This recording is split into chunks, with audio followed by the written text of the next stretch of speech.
Bonjour, bienvenue à une nouvelle vidéo. Alors, je suis désolé, ça fait longtemps que je n'ai pas posté de vidéo, j'étais très occupé ces derniers temps. Alors, dans la vidéo d'aujourd'hui, je vais essayer de faire vraiment une courte vidéo. L'objectif, c'est vraiment de vous montrer comment on peut facilement obtenir un tableau de corrélation comme celui-là, qu'on trouve tout le temps dans les revues et dans les articles de recherche, dans les mémoires, les thèses, etc. Alors ce tableau, il est fondamental, moi je trouve, il est indispensable lorsque vous faites une recherche quantitative. Alors comment on peut obtenir ce tableau? Alors vraiment, c'est quelque chose qui m'avait personnellement beaucoup dérangé, parce qu'à chaque fois, on essayait de prendre les données d'un logiciel, on partait sur Word, on essayait de mettre la forme adéquate, et ça prenait beaucoup de temps. Alors, je viens de découvrir une petite méthode pour le faire vraiment très rapide sur R. Alors c'est vraiment la méthode que je trouve qui est la plus efficace et qui ressemble vraiment à ce type de tableau. Alors je vais vous montrer comment faire. Alors on va aller sur R et on va supposer que vous avez déjà développé une base de données. Alors la mienne s'appelle ici Model Data, que j'ai déjà préparé. Alors je vais vous montrer à quoi ça ressemble. Alors normalement vous pouvez faire ça sur Excel hein, facilement. Model Data pour moi. Euh, Ouais, c'est ça. Alors, ouais, ça a pris du temps. C'est pas modèle data, c'est master, pardon. Master chez moi. Regardez, vous avez ici une variable, la deuxième ici. Alors tout ça, vous pouvez le faire facilement sur Excel. Moi, je l'ai fait sur R, mais vous pouvez le faire sur Excel. Et donc, regardez, j'ai combien de variables. C'est juste un exemple. Moi, j'ai pas ces variables-là. Donc, imaginons qu'on a une première, une deuxième, une troisième.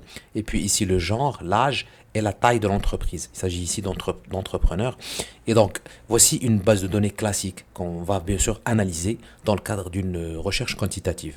Alors, comment obtenir... Alors, c'est vraiment très facile sur R. Vous allez partir dans un script. Et imaginons que c'est ça. Alors, pour moi, c'est master. Alors, j'ai fait quelques étapes auparavant, mais c'est pas important. Comme j'ai dit, vous pouvez le faire sur Excel. Et donc, vous utilisez juste cette bibliothèque, library, qui s'appelle APA Tables. Alors, bien sûr, si vous l'avez pas, il faut le savoir, j'ai plusieurs vidéos sur R. Malheureusement, je l'utilise plus souvent récemment, mais vous faites, pardon, install packages. Install. Je sais pas ce que j'ai avec le clavier. Install packages. Hein, d'accord. Ou bien vous venez ici sur Tools et vous faites Install Packages, c'est la première. Et vous allez installer, voilà, ça a pris du temps, je sais pas pourquoi. Et vous mettez ça, exactement ça, APA. Alors APA c'est APA, on dit en français APA, mais c'est APA, Tables. Et après, vous utilisez cette fonction, et vous ne pouvez pas avoir cette fonction si vous ne faites pas ensuite library. Donc il faut faire library pour faire appel à cette bibliothèque. Et dans cette bibliothèque, il y a une fonction qui s'appelle APA Core Table. Alors si vous voulez la voir, j'ai ici l'explication. Regardez, APA Core Tables. Et vous faites juste point d'interrogation, APA Core Table. Et on vous donne creates a correlation table. Donc en fait, elle calcule automatiquement les corrélations entre les variables et il vous donne le résultat sous forme d'APA. Et vous pouvez même créer un document Word. Je vous montre comment. Alors, vous intégrez, la première chose, c'est votre base de données, master chez moi. Comme j'ai dit, c'est juste le tableau que vous pouvez avoir sur Excel, bien sûr, sans problème. Ensuite, vous faites table number 1. Alors, 1, c'est vraiment le format APA que je viens de vous montrer ici dans le document ici. C'est celui-là. C'est ce format. Si vous faites 1, il va comprendre que vous cherchez celui-là. Ensuite, vous n'êtes pas obligé de faire. Là, c'est un document Word. Donc, en fait, ça, c'est ici. Ça monte ici. C'est pour créer un document Word. Et ça, c'est très important. Je vais vous expliquer juste après pourquoi. Show confidence interval. Est-ce que vous voulez l'intervalle de confiance? Vous faites false, mais ça sert à rien. J'ai testé et ça sert à rien. Donc, on va juste la supprimer, virgule. Et puis, show sig stars. Ça, c'est important, les étoiles. Et dans les documents, ici, regardez, vous avez des étoiles qui montrent est-ce que la corrélation, elle est significative ou pas.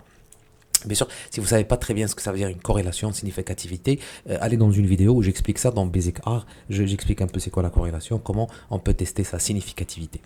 Voilà, et c'est tout. Donc vous avez la base de données, table number 1, et file name, le nom du fichier que vous voulez créer, qui sera enregistré dans votre base de travail que vous aurez mis sur R. Ici, chez moi, c'est ici. Et puis, true, pour show sig stars. Et c'est tout. Regardez, donc vous faites ça. Et regardez, il vous donne directement ce tableau qui ressemble exactement au tableau suivant. Il vous donne la variable, première colonne. Regardez les variables que j'ai ici. Il vous donne M, c'est la moyenne. SD, c'est l'écart type. Et c'est exactement... Alors, celui-là, il les a pas mis, hein, mais en général, on les met comme première colonne. Il les a pas mis, il a mis juste directement les corrélations. Et ensuite, vous avez les corrélations, par exemple, entre masse 2 et 1, det 1, et masse 1, c'est moins 0,27 et 2 étoiles. Regardez les étoiles, il vous explique ici ce que ça veut dire inférieur. En général, on met cette explication dans les tableaux, regardez, on les a ici également dans cet article de recherche. Ça, c'est un article de recherche qui est publié. Et donc, ensuite, vous allez repartir sur le document, sur le dossier de travail, et vous allez trouver ce Table 1 Doc. Vous allez la trouver. Et vous pouvez, si vous voulez, supprimer. Vous avez ici les intervalles de confiance que j'ai expliqué dans la précédente vidéo. Je vous invite vraiment à la voir pour comprendre c'est quoi l'idée de l'intervalle de confiance. En général, on ne les met pas. Vous allez juste les supprimer sur Word. Supprimez ça, supprimez cette ligne. Vous aurez vraiment un tableau Word très facile à manipuler. Et vous aurez votre tableau de corrélation avec vraiment cette forme APA. APA. Et c'est une forme indispensable, bien sûr, dans les articles de recherche. C'est une forme qui ressemble à celle-là. Voilà, c'était ça l'objet de la vidéo. Si vous avez une question sur comment est-ce qu'on peut vraiment interpréter le script, ou bien si vous avez des questions par rapport au tableau, par rapport à l'interprétation des corrélations positives, négatives, etc., n'hésitez pas à les mettre dans les commentaires. Je vous remercie pour le visionnage et à la prochaine vidéo.